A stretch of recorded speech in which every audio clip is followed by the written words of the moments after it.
Today on the Postcard Inspirations Podcast, we'll be talking about the artist Milt Kahl.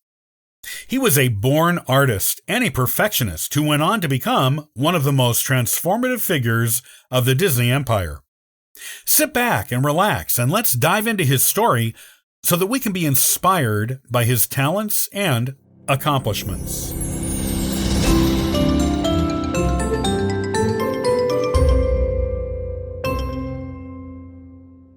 Perhaps one of my favorite things about Disney is this.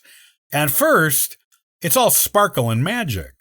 Whether you're visiting the parks or enjoying Disney movies, every bit of it is captivating in some of the most imaginative ways possible. And then, when you look deeper, you start to notice the real genius behind it all.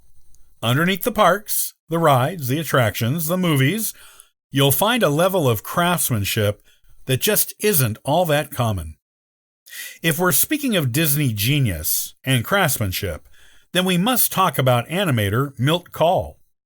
Some refer to him as the master puppeteer, and among all Disney animators, he is one of the most legendary. In fact, he was part of the Nine Old Men, a prominent group of animators responsible for so many Disney classics. Let's dive into his story so that we can be inspired by his talents and accomplishments. A born artist. Like so many of Disney's most famous animators, Milt took a circuitous route that eventually landed him a career with Disney. He was born in San Francisco on March 22, 1909, and as a teen attended high school there. One of the things that guided Milt's early life was that his family was very poor. This led him to dropping out of high school and, quite fortuitously, pursuing his dream of becoming a cartoonist or illustrator for magazines.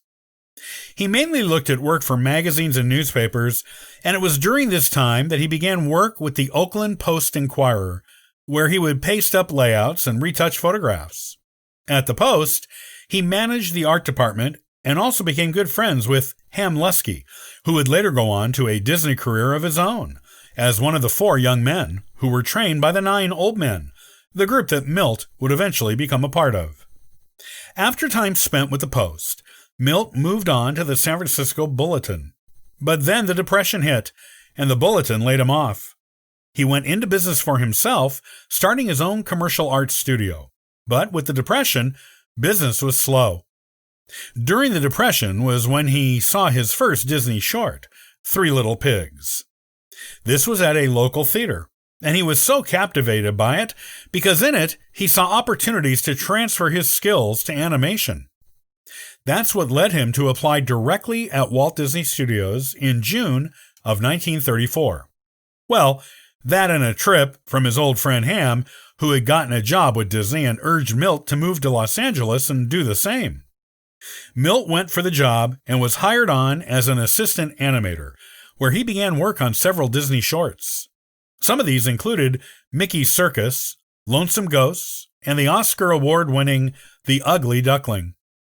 Some of Milt's other accomplishments during his time with Disney include work on Lady and the Tramp, 101 Dalmatians, Melody Time, The Adventures of Ichabod and Mr. Toad, Cinderella, The Rescuers, and The Jungle Book.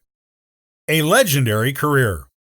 One of the most inspiring things about Walt Disney was that he rewarded talent where he saw it, and that is illustrated in one story told by one of Milt's fellow animators, Ollie Johnson. During the production of Pinocchio, Freddie Moore barged into Ollie's office and said, "Hey, you ought to see the drawings this guy Milt Kahl is doing."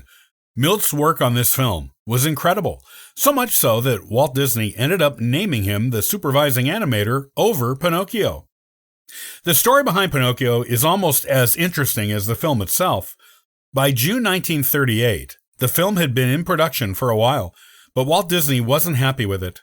"People know the story," he said, "but they don't like the character." Work proceeded on the film for 6 months, and then Walt made the decision to scrap the entire project and start over from the beginning. All along, Milt had been among the voices calling for a redesign of the Pinocchio character, citing the idea that as a wooden puppet, the original design just wasn't all that likable. With the project restarted, Milt took over and focused on transforming the original Pinocchio into the adorable character that we know and love today. Something similar happened during the early stages of production for The Sword in the Stone. Milt was making some of the first rough draft drawings when Wooly Reitherman took a look at them and said, "These things look so beautiful, they could hang in a museum." Milt, ever the bashful sort, replied, "Ah, you're full of it." Throughout the tale of Milt's career, you'll find this theme again and again. He gained a lot of recognition for shorts belonging to the Silly Symphony series, and for things like Ferdinand the Bull. His craftsmanship was such that he was often given the most difficult of tasks, animating human characters. This included Prince Philip from Sleeping Beauty, Alice of Alice in Wonderland, and Peter Pan himself. He didn't just animate people, though. Many of Disney's most iconic animal characters numbered among his accomplishments, too. Bambi is one such character. Plus, he animated several characters from Song of the South, including Brer Rabbit, Brer Fox, and Brer Bear. If you recall the snooty llama in Saludos Amigos, that was Milt's work, too. Perfectionism personified. One of the most interesting things about Milt was that he was a true perfectionist, refusing to settle for less than the best. And he had an explosive temper that would flare when he was unhappy with his results. This is also what made him a natural leader, because he expected the same perfection from his colleagues that he demanded from himself. His fellow animators came to respect him, and they even came up with ways to deal with his temper. Walt Disney himself once famously said, "The way to handle Milt is to let him cool off for a couple of days and then talk to him." Milt worked with Disney for almost 40 years. His retirement came in 1976, and after that he returned to the Bay Area, where he'd grown up, so that he could pursue other arts. Most notably, this included creating dancing ballerinas and other figurines sculpted with fine wire. He enjoyed a long, fruitful retirement until his death on April 19, 1987.